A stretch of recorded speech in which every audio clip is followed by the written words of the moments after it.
I'm talking about stories, and I have to be very, very honest. I'm humbled by this whole thing. I'm humbled by self-narrate. I dabbled in storytelling back in Chicago, and I found it through comedy. And I took a comedy class at Second City, which is a school of comedy where like Tina Fey and who else? The guy from The Office. All the funny people come from. And I stumbled into the fact that I have a lot of funny stories about me. I'm a gay Latin man who didn't come out till 25. I summited Mount Kilimanjaro. My parents are crazy. I grew up in Miami as a majority myself, even though I am a minority. I came to school here. I moved to Chicago. Just a lot of life and a lot of stories. And I realized that a lot of people laugh at that stuff. And so I was like, okay, well, I guess I'll start telling stories. And then I started telling stories in Gainesville through self-narrate. And the more and more that I've seen stories being told formally, and for me, most importantly, the more that I've told stories myself, it's almost like, and I'm perplexed. I actually feel quite inadequate to give this keynote. So this is going to be an exploration. And so as I've been telling stories and processing stories, other people's stories, appreciating stories, thinking about my own story, a couple of shocking things. One, when I'm up here, particularly when I am telling a story, and I'm curious if everyone else has a similar sensation, but when I'm telling a story in front of an audience, I don't feel like me. It's been very odd. It's been a very odd sensation. I can speak to it most directly when some of you that I see in the crowd have come up to me after a story and sort of thanked me or said, wow, that really touched me, and I'm sort of in a daze. I don't know what to do with it. It really does feel like after I tell a story, I'm all of a sudden back. I don't know where I went. I don't know what dimension I was in, but I can't repeat it. I can't tell you what I did. I can't tell you sort of where I was at. I can't tell you what filled me up. In a weird way, despite the fact that I went to Catholic high school and I've become less and less religious since that moment. One of my favorite little stories about that is with me and my religious best friend. They made me their son's godfather, and that was a really interesting kind of controversial thing. I had to call my home church and be like, "Hi, definitely not gay. Please approve me for being godfather." I definitely told them the story as I was trying to hit it. And we were talking about religion, and he looked at me and he goes, "Benny, do you think you're agnostic?" And I was like, "I don't know." And he was like, "Yeah, I mean, you're agnostic." So the irony of sort of me becoming more and more agnostic since Catholic high school, which is kind of where I learned how to public speak and all that kind of stuff, is that storytelling in front of Brandon, in front of y'all, in terms of self-narrate, I kind of get speaking in tongues now. I kind of get the Holy Spirit now, which is funny because I studied that a lot, but I kind of get sort of being taken over. And I've thought long and hard about this. I've grappled with it. There have been moments where, frankly, I've reached out to Brandon or reached out to some of you and been like, I know I told that story. Did I do it right? I have no idea. What does this mean? I don't understand. I've been very, very humbled by this process. It has felt like discovering something that has always been there. And then on top of that, to be able to explore something a little bit more confident in is reading stories or consuming stories or internalizing stories. But even on that point, having a having a theme night, having groups of people who are very, very different stand up there in fear and in anxiety and in insecurity and still tell their story and still be welcomed and still be accepted and still be sort of honest and true. It's been an astounding journey for me, genuinely astounding, and I'm perplexed by it. I really am, and as I thought about this keynote and I thought about myself, some things from my history that feel relevant that I might bring up today. Number one, I'm a lifelong video gamer. I was born in 1985. That happens to be the year or around the year that Nintendo Entertainment System came out. That happens to be around the year that Super Mario Brothers came out. And so it's been one of the spines of my life, video games. And living and dying constantly and kind of constantly jumping into new roles, and just being excited to do it, believing in it, believing in video games. A lot of my career has been surrounded by video games, and I just sort of followed it. I followed that sense of play. I followed that sense of lightness, that sense of fantasy. Big deal. The other big deal recently that as I thought about storytelling has actually been virtual reality. I don't know if anybody here, raise your hand actually if you've been able to experience virtual reality, like, this thing on your thing. Yeah, I would encourage more of you to do it, if only for a simple reason, and it's actually linked to coffee. I enjoy coffee because it makes me super anxious. I'm not an anxious person. I'm actually quite a low-key, sort of relaxed person, but I like my morning coffee because maybe an hour or two later, it makes me very anxious, and I get shaky, and sometimes, particularly if I'm dealing with something, I start thinking about that thing, and I start going, oh my god, I can't believe he did that, and I did that, and then I said that, and then he said that, and oh my goodness, and then what I love about coffee is that I drank it. And I get to stop myself and say, whoa. These are just chemicals in your brain. Your brain is actually just it's susceptible to the chemicals. It's the caffeine. Calm down. This is just a story you are telling yourself. How simple, how easy it is to trick our brains. How easy it is to go into an alternate reality. Virtual reality literally does the same thing. I am a video gamer my whole life. I have watched graphics, I have seen the progression, I know the technology behind it, I know exactly what is happening when I strap a screen, 2 screens actually, to my face and enter into this world. I can see the seams of the world, I can hear the fakeness, I can see the artificiality. But if you've never been in VR and you go do VR, what you realize very quickly is how simple it is to trick your brain. How easy it is with literally, I can see the seams in the world, I know that I'm in my room, I know that I'm sitting down, I have a heavy strapped on thing to my face, and there's a cord happening, there's a controller in my hand. This is very clearly not the actual reality that's happening, yet that's a freaking shark. Oh my god, I'm freaking out. Yeah, oh my god, that killer's gonna get me. Yeah, oh my god, I'm flinching and I'm moving and I can't even sustain. The most interesting thing to me about VR has been, I tried VR when I was waiting for some pizza or something, and that was, my brain couldn't handle it. There was too many realities. I was like, okay, I'm in this Shark Tank, but then there's a pizza guy coming outside, and it strained my brain. If you want to humble yourself, drink more coffee and/or do some VR. That's another sort of theme that I've sort of come upon. The other thing that's been really important in my life recently is I started therapy. I had resisted it for a very, very long time for a number of reasons. It turns out, as an employee of the university, you get free 8 sessions. The lady's name is Dr. Blue, which is hilarious to me. I just started, maybe 6 months ago, and I realized that all therapy is sitting there and telling your story. Like, it's an hour of like me talking, and then like maybe 2 minutes of her going, And then I'm like, I know exactly what you mean. It's all me telling my story, and that's been odd. It's been an odd sensation. The other thing that's been around sort of my head as a Puerto Rican man, as an American in this time period, I've been obsessed with Hamilton. The Hamilton, the musical, in which Puerto Rican man, Lin-Manuel Miranda, replaced all the white people in history with a whole bunch of brown people, made it into a hip-hop musical, and it's turned the world on fire. I've just been obsessed with it. I can't help it. I don't know why, but I'm running to it, I'm singing it, I'm waking up to it. And I think we all have that experience of sort of getting lost in a music, getting in sort of like a phase of music. And one of the words that keeps on popping in my head as I think about Hamilton is who lives, who dies, who tells your story. It's one of the sort of lyrics. Who lives, who dies, who tells your story. And more importantly, I think it's interesting that, yes, I know that our history, our forefathers were predominantly white. I understand that. I understand that they did not sing in hip-hop lyrics.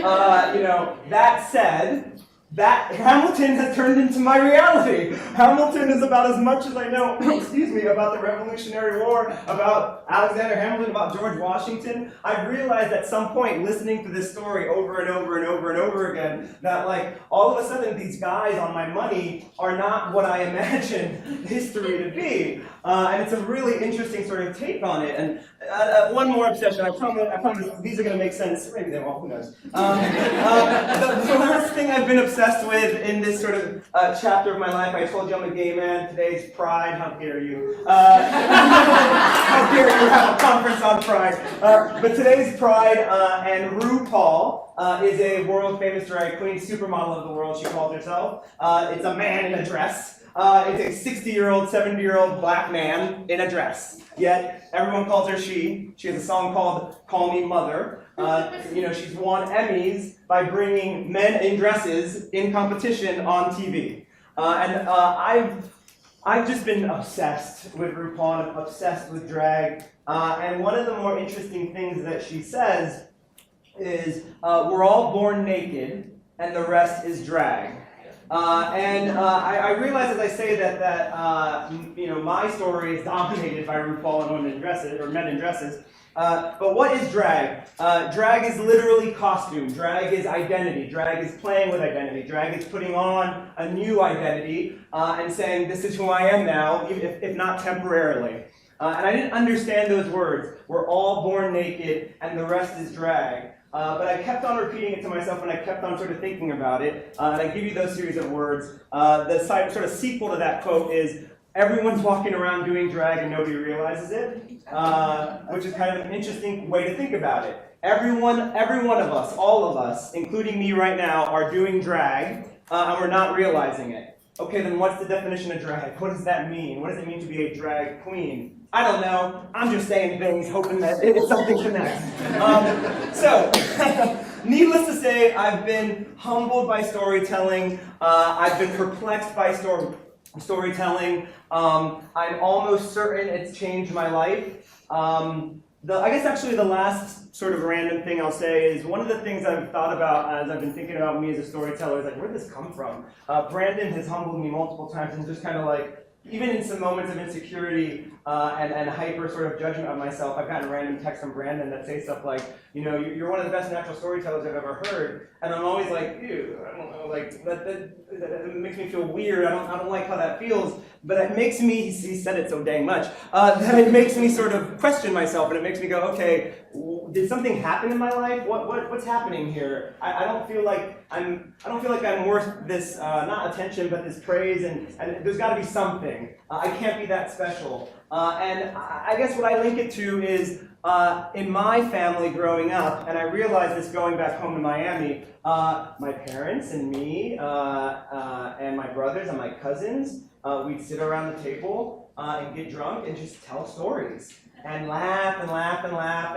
And I realized after being introduced to self-narrate, going back home, that we tell the same story over and over again to different people, and eventually they become mythical. Eventually, sort of like, I know where everyone's going to laugh, and I'm going to laugh too. And frankly, it's been interesting. My mom has shifted her role. I'm 32, my brother's 26. So she's grappling with a whole new role of retirement, and not being a mother, and not being sort of a wife necessarily, and figuring out who Frances is. And she's, she knows she's struggling with it. When I saw her telling stories, I saw like the real mom. I was like, oh, that's it right there. Like, that's her. Like, that's that genius. That's whatever she's like kind of looking for right now. She's already got it. She's just got to find it for herself. So that's my random stuff. Here's my less than random stuff. I actually started getting a little scientific about it. I actually started sort of thinking through, what are the words, what's my relationship with story, what are the words that we use with story, and I have a couple of words here that I'd like to sort of start defining. Number one is fiction. Right? Stories are fiction and nonfiction, or at least that's what I assumed. And then I actually looked it up. What's the definition of the word fiction? If you look, and all these are fast and loose definitions. This is me sort of like looking at Latin and looking at Old English and all that kind of stuff. Fiction comes from the word form, apparently. And the other sort of phrase or Latin phrase that I saw was invention of the mind, is the word fiction. Okay, so interesting. And then I actually looked at when fiction versus nonfiction was used. Fiction started being used around the 14th century. That's right after the Dark Ages. That's sort of like the Mongols, stuff's happening there. When do you think nonfiction came into play? When was the word nonfiction, do you think? If you had to take a guess, how many, was it before, was it after nonfiction? Someone? After, and how long after? Throw some guesses out. 1900s. Yeah, that's 100% right. It's the 1900s that nonfiction became a word. Think about that for a second. 500 years. 500 years for the word nonfiction to pop up. And I was like, okay, that's interesting. And then I actually looked around the time when nonfiction sort of actually became a word. It turns out it was a Bostonian librarian, and it turned out that said nonfiction. This is now nonfiction. Even look at the makeup of that word. It's not its own word. If the word fiction doesn't exist, nonfiction just is non. Right? So, like, interesting. Something's going on there. I also noticed that 1867 happened to be just around the time that the Gutenberg was born and the Gutenberg Bible was happening, and the the first mainstream book went out there. It's about the time that nonfiction started to become a thing. What point am I making here? I don't think there's nonfiction. I think nonfiction is the fiction that we've created for ourselves. I think every story is fiction. Every single story. I do not think there is truth. It's my personal take on it, but I can prove it to you. Is any male here colorblind? Because most colorblind people are males. Anybody colorblind? Cool. What do you see? Where? Huh? Around or? Like around, in terms of colors. Tell us what it's like to be colorblind. Well, it's a very low grade. Okay. For example, yesterday a friend asked me to wear the blue tie that you have. Uh-huh. And I didn't know that I had one until. Right, yeah. It's all in your head, yeah? Our perception, our brain, right? Nothing of this is actually, and I don't mean to get so hippy-dippy about it, but it seems scientific. Nothing in this reality right now is not an invention of my mind. Literally everything I am processing right now is an invention of my mind, which is the definition of fiction. So, we have terms like history is written by the winners, right? Think about that. Even something as recent as Richard Spencer on campus. When I looked to seek the truth, I realized, when it was happening, felt very, very bad. I'll get into it. But as it was happening, felt very, very weird, felt very, very bad. The second I started seeing other people's fiction, other people's stories, other people's inventions of the mind, stories like, protesters shot down Richard Spencer, things on social media that talk about how proud people were of us. All of a sudden, my internal story shifts. All of a sudden, it takes the perception of others to help me have a broader context of what happened here. Okay, well, wait, maybe there's no nonfiction. I think back to Hamilton. What's more real? The guy on my dollar bill, or the thing that Lin-Manuel Miranda put in my head as I sung thousands and thousands of times? I really don't know. Actually, I do know. What's real for me? George Washington was a hip-hop black dude who was singing all sorts of interesting lyrics. So was Hamilton. So was all these other people, the Shire sisters. There is no nonfiction. Imagine that. What does that mean then? That there's no truth. It's something that RuPaul often says, which, she says the groundbreaking thing for her was when she realized all of this was a lie. That all of this was an illusion. And the way that I tell it to my students is very simple, which is, in my experience in elementary and middle school, I went to an elementary school that was a small-town elementary school that was really, really amazing. I was part of a gifted program, so I was surrounded by sort of other weird, quirky, offshooty kids. And I thought to myself, okay, when I get to middle school, there's clearly going to be a lot more people, and I'm going to be introduced to a lot smarter people. Eventually. And I got to middle school and I was like, oh wow, all these people are dumb as hell. Okay, fine. Okay, well in high school, my mom and dad encouraged me to go to a private high school. They gave me a choice. You had to apply to get into it. Great, okay, my high school. I'm going to go to this high school that has an application. It's a college preparatory high school. I have to write essays. So clearly, the distillation process is going to make it so that everyone is smart in high school. That was not the case. There were a lot of dumb people in my high school. So, great, I got into the University of Florida, 30% acceptance rate, right? Like, one of the public Ivy, I came 10 years ago.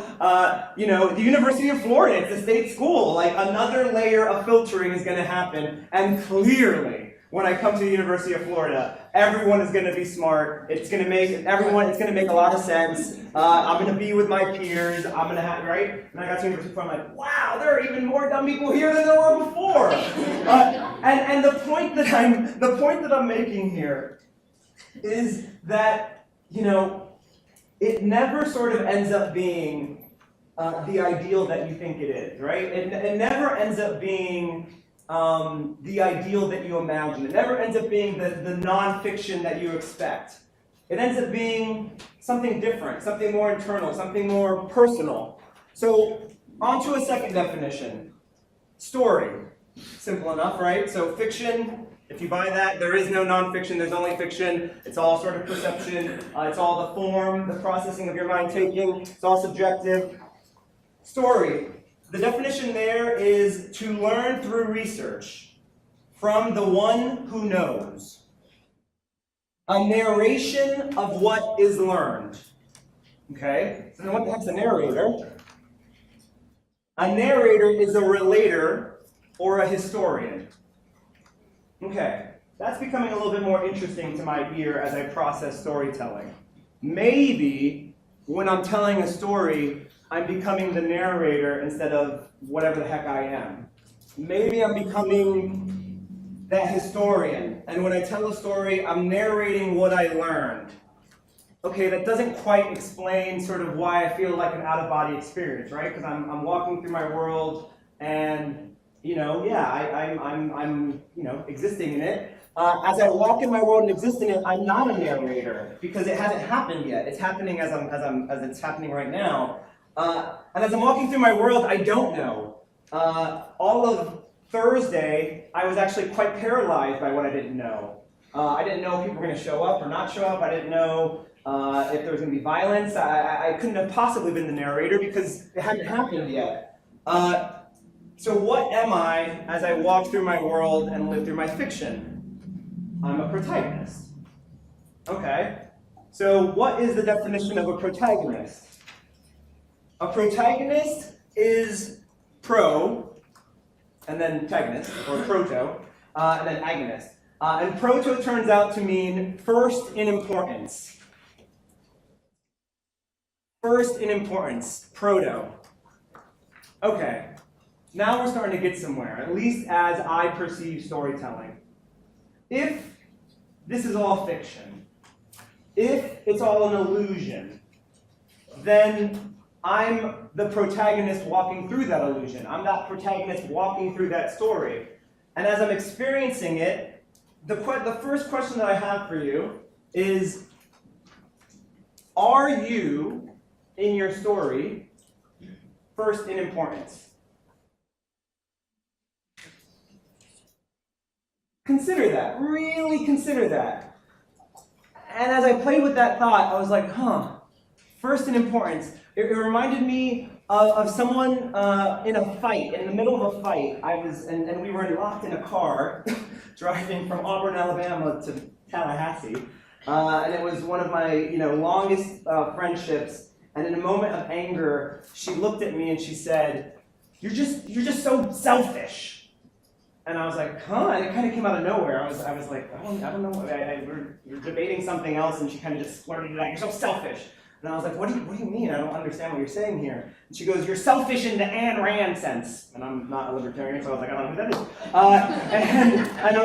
And she kept on explaining it. So she was like, you're selfish as in concerned with self. And I was like, I know you're saying this out of anger, but I kind of take that as a compliment. Like, who else would I be concerned with? Like, I don't understand who else I would be concerned with. And we kind of continued on our conversation, but that stuck with me. That I was selfish, and that seemed to make me different to her. That she couldn't tap into her selfishness was the implication. And ever since she sort of unlocked those words in my brain, I thought to myself, like, you got dang right, I'm selfish. Like, what else would I be? And then I realized, like, sometimes I'm not. Sometimes I'm not concerned with what I'm doing and what I'm feeling and what I'm thinking. Sometimes I cede control. Sometimes I'm not the protagonist, or rather, sometimes I don't treat myself as a protagonist. I give power to the antagonist. Definition of antagonist is not what you would expect. I thought if the protagonist was what was first of importance, antagonist would be the opposite of that, right? I generally consider the protagonist to be the opposite of the antagonist. It turns out that antagonist does not mean least in importance, actually quite the opposite. It means to struggle against. Whoa. Okay. So, here's my question. If you closed your eyes right now and thought about not what your story is, but what is the most important thing happening right now?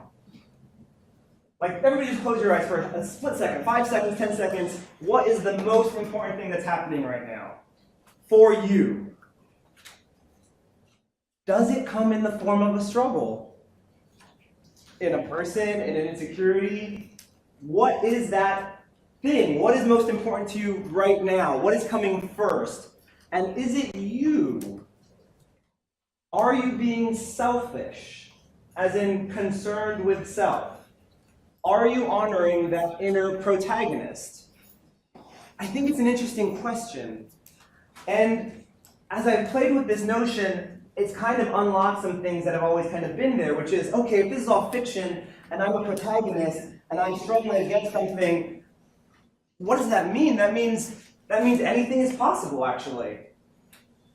That means that, like, if life is fiction, I can be weird and strange and experimental. I can pull from other stories. I can live like a 5-year-old. Because if it's all story, if it's all how you process it, if it's all sort of like where it's coming from and how your brain is going through it, I guess that means I can wear pink taco shorts to a keynote. I guess that means I could be a lecturer without ever having had experience in it. I guess that means I could come out of the closet at 25. I guess that means I can summit Kilimanjaro. I guess that means I can go to the moon. I guess that means I can kind of do anything. Literally. I can literally do anything. Because when you think about sort of story, and it actually comes from historia, you think about history, and you think about sort of history has its eyes on you is another one of the sort of words from Hamilton. And you think about what happened back then, whenever back then was. Frankly, I've been thinking about the past a lot, particularly because it's striking to me to see Richard Spencer, white supremacy, Nazism. Well, I thought we did that already. Right? I thought we did that already. Think about yourself on Thursday. Regardless of where you fell in terms of like Nazis and all that kind of stuff, and white supremacy, think about sort of 2017 Thursday, and then how long ago was it that maybe white supremacy as a topic intersected with Gainesville? 1950s, 1940s, 1960s. So what, that's 50, 60 years ago? Here's the fun part. Now go from 2017 and go forward 50 or 60 years. 2056. 2066, 2067. What does history say about you? Who are we in 2056 or 2057? Like this room, who are we in terms of a story? We're probably the Gainesville community. We're maybe the University of Florida. Maybe. Heck, we might not even be that in terms of the footnote, right? I play this game a lot with my students. I go, think about President Obama and President Trump. In 100 years, who's going to remember them? Very easy way to figure that out. Who can name the president from 100 years ago? 1917. Who was president? Wilson. I think it was Wilson, actually. But, right? Look at how many people we have here. Look how brilliant you guys are. You guys are storytellers. You guys are woke, as the kids might say, right? Like, I do not consider anybody who comes to a storytelling conference ignorant or sort of stupid or unknowledgeable. Yet the best we kind of got is a couple sort of like Wilson, I guess. I don't know. Right? Right. So we can't remember Wilson. who was a president? Who are we 50 years from now? I think it's an interesting question. And I think it's something we don't often remember, but it's okay. And here's why. Think about a narrator versus a protagonist. I'm currently walking through my life right now as a protagonist. All I am concerned with, all I can be concerned with is, oh crap, I have a keynote, I haven't prepared for it, I'm really nervous about it, how am I even okay to be given a keynote? And then there's like my ex, and maybe I'm gonna see my ex at Pride, and that's gonna be freaking terrible, and man, I haven't been super social right now. I am caught up in my story of today. I have to be. It's difficult to walk around your life narrating, but more importantly, think about what a narrator does. Again, a narrator is a relator or a historian. I can't have my history and eat it too. Like, I'm living it. I'm walking through my life. Like VR and the pizza guy kind of trying to come, I can't sustain two realities in my brain. I really can't. It's just too much for me. It's too much for all of us. We are the protagonist right now. And it's okay. You are the hero. You are selfish. You should be of first importance right now in this moment. And I think the first step to all of it, the first step to really embracing your inner story is believing that, is looking at yourself as the protagonist. Really sort of embracing that first of importance. I think it has a lot to do with internal locus of control, which is sort of a psychological term for are things happening to you or are you doing things? We tend to not read stories, or we tend to not delight in stories. Think about it. How many times have you read a story where the hero or the protagonist is not sort of like the person who's processing and functioning and drawing and grabbing and doing? It's a pretty boring story if everything's happening to the person. We don't see stories that way. Stories have strong characters. Stories have heroes. Imagine looking at your life as a story. I guess that's what I'm sort of talking about with the shirt and the tacos and the weird toenail polish. Like, when you give into the story, when you give into the video game, when you give into the fantasy, when you give into drag, when you realize the illusion, you kind of go, oh, okay, then I can pull from all of this. I can be Charo. I can be RuPaul. I can be all these other things that I see out there that I'm fascinated by. I can change and shift and pull and draw. I can be God. Another real interesting thing that RuPaul says, and I'm sure a lot of other philosophers have said, something like, you are God experiencing itself. That means your possibilities are sort of endless. That means that you are able to create anything. Not in a hypothetical way, too. In quite a literal way. It links to something else that I've heard. All stories have endings. I'm going to spoil the ending for all of ours. It's death. We're going to die. Sorry about it. Right? No one has come back from that, at least that we can verify. And everyone, all humans, have that in common. Interesting little fun fact, by the way. There have been less humans than maybe you imagine in your brain. I looked it up. It's somewhere around 108 billion people have ever existed. Interesting sort of thing to think about. 108 billion people have ever existed. And I guess the point here that I'm making is when you embrace the story, you start to realize it's everywhere, and that you are at the same time both the protagonist and the narrator. It's very easy to tap into your narrator. I'm going to ask you guys to do this right now. So another eye close. Think about something in your life that was a challenge that you defeated, small or big. Be specific. Think about what age you were, what you were wearing, who was the antagonist. Think about what you learned. What did you learn from that sort of big deal? Who'd you learn it from? What does it all mean? It happened for a reason, right? It had to happen for a reason. What was that reason that it happened? All of you right now, with your eyes closed, are tapping into your inner narrator. Every single one of you. Because it's back then. It's part of your story. It can't hurt you anymore. It can't hurt you, it can't help you anymore. It's just one of those things. It's lessons learned, it's life, it's history, it's ancient history. Think about the difference between the voice in your head as you're dealing with the problem right now. My ex, my insecurity about my keynote, my insecurity about wearing sandals at a keynote, my invalidness as a keynote speaker. That voice, the protagonist voice, versus the narrator voice. Versus the voice that you sort of get lost in, the voice that's sharing, the voice that shares for others so that others can learn from your story.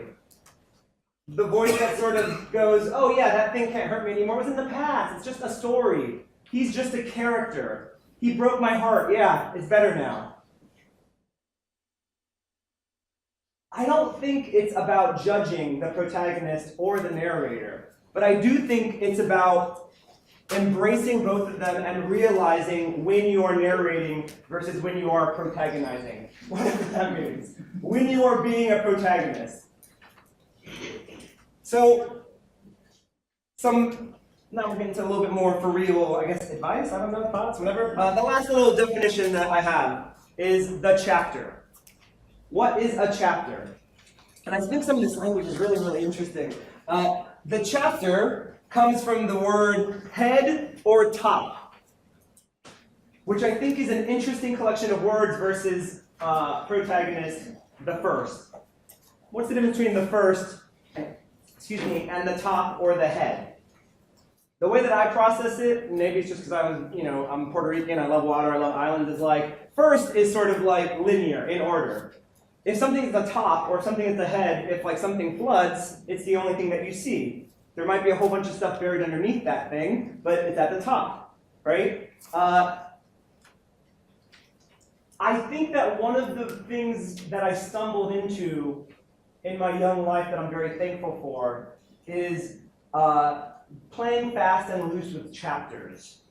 I think college actually, and living in a college town, gives us a very easy way. What ends up happening is you kind of live your life as a protagonist, and if you don't chunk it into chapters, or at least if I don't chunk it into chapters, I lose sight of the narrator. I don't know when the cutoff is and when the start of a new thing was. I'm actually quite lucky. I've transformed myself. When I came to school here, I was 270 pounds. I was in the closet. I had never sort of kissed anyone. I hadn't had sex when I was here. I had certainly never worked. I had never lived anywhere outside of Florida when I came here.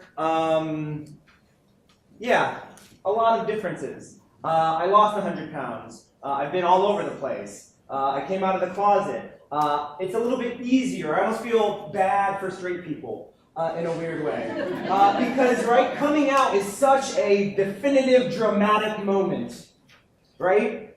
Such a definitive, dramatic moment where I get to say, cool, at the very least I have two chapters. The chapter where I was trying with women and the chapter where I was loving men. At the very least, I have two chapters. But all of us can split our chapters however we like. And one of the things I love about being here just 10 years ago is that I get to look back and I realize I had something called a live journal that I posted.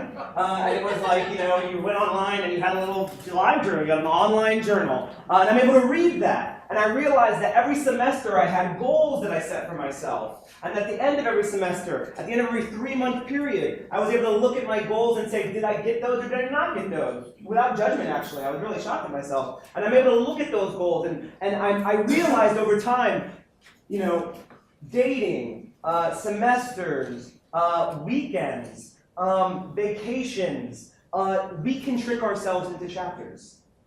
It's very easy. You just got to be deliberate about it. You just got to say, cool, this chapter happens until I go to Hawaii. And then after I go to Hawaii, I'm going to start a whole new chapter. I'm going to be a whole new person. I'm going to be a whole new protagonist. If you take nothing else away from sort of all this random talk that I've been giving you right now, I would say that's the one thing, which is start being deliberate about your stories, and that means start noticing your narrator versus your protagonist. That means start noticing your chapters. Imagine how many of your healthcare organizations or educational classrooms or schools or businesses have been stuck in the same chapter.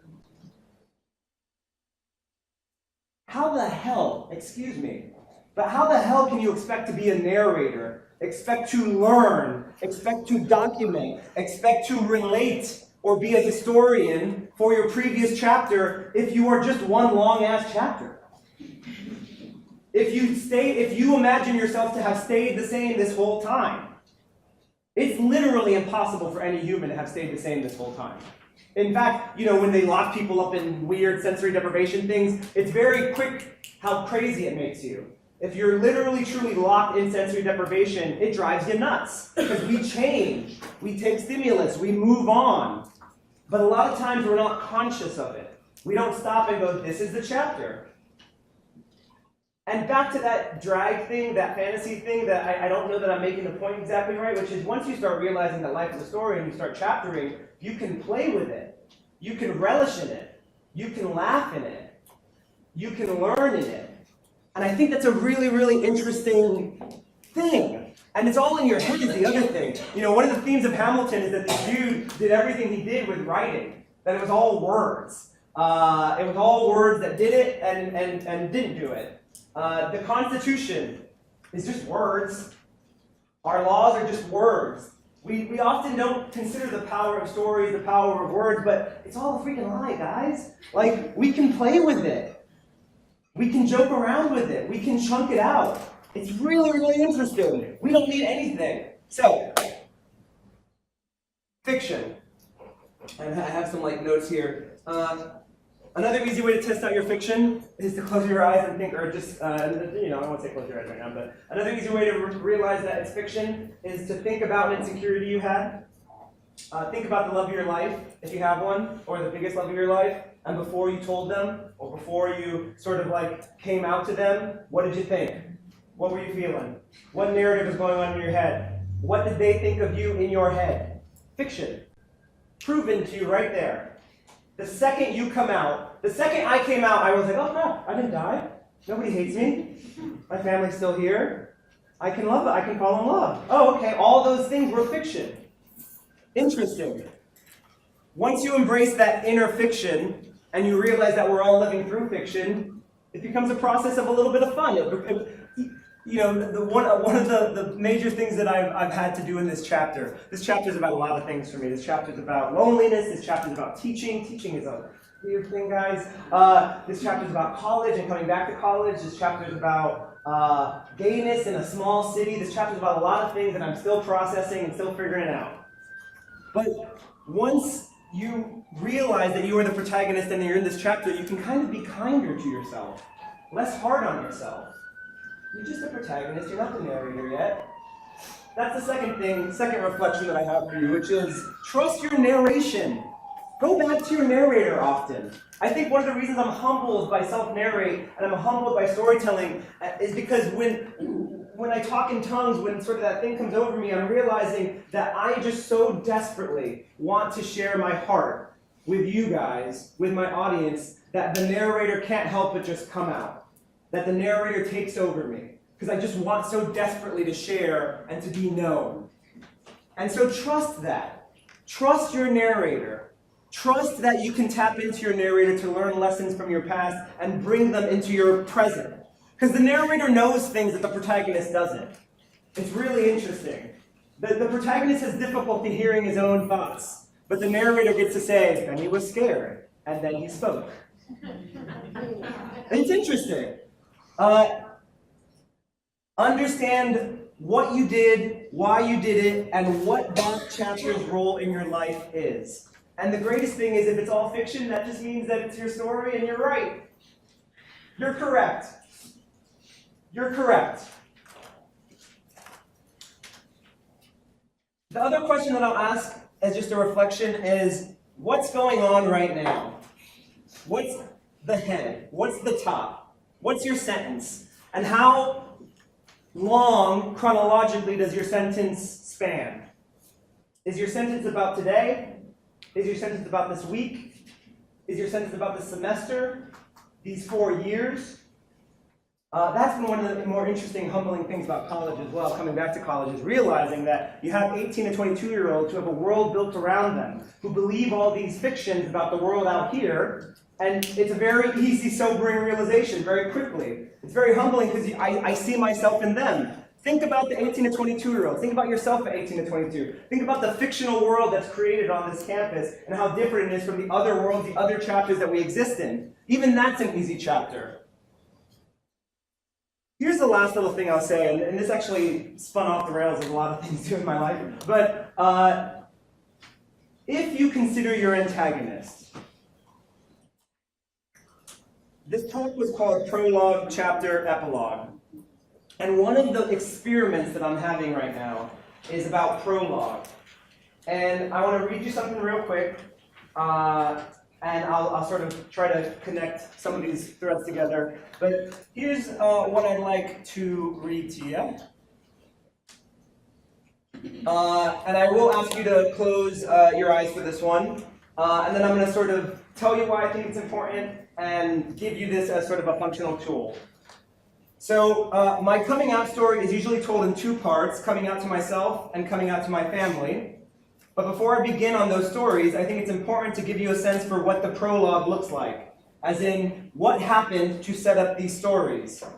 I think when we hear coming out stories, we often forget about our role in the prologue, how much the prologue, even as allies, as supporters, and as gays ourselves, is ours. We are all part of every queer person's coming out prologue, and here are pieces of mine. You are straight. You were born straight. It's the only option, really. You have been partnered with girls as long as you can remember, in big ways and in small ways. You grow up with the expectation that you will look at boys a certain way. You never want to look at boys this way. You always look at boys the other way, the way you should look at girls. You sense this from early on. You don't know what to do with it. You will grow up being asked if you have any girlfriends yet. You will grow up surrounded by love songs, movies, and TV shows that show all sorts of boys and girls together, but never boys and boys, and never girls and girls. Your favorite books and films growing up will include boys and girls in major and minor ways, but it's always Aladdin and Jasmine, never Aladdin and the genie. Your experiences of any character that are gay is this. Being gay is the main character flaw. It's the only thing that's important. It's weird. It's a joke. Your gay is a playground slur. You should never be gay because it means less than or stupid or talking with a lisp and wearing feather boas. It's confusingly associated with dressing like a woman from time to time, which is bad because being a man displaying any feminine qualities is bad. Men don't sing Mariah Carey, but you do. Men don't like skirts for their aesthetic qualities, but you do. Your gayness is sinful. It's not the way God intended for people to be. Your priest confirms this, as do Sunday school teachers, and all those around you with good Christian intentions. You confess constantly, you pray constantly, it doesn't work. Your sex ed is for vaginas and penises, for boys and girls. You will get a girl pregnant. There is no other way genitals might smash together. There is no other way your body might want to be pleasured. Your body doesn't work the way you want it to work, despite the fact that you always notice boys' butts.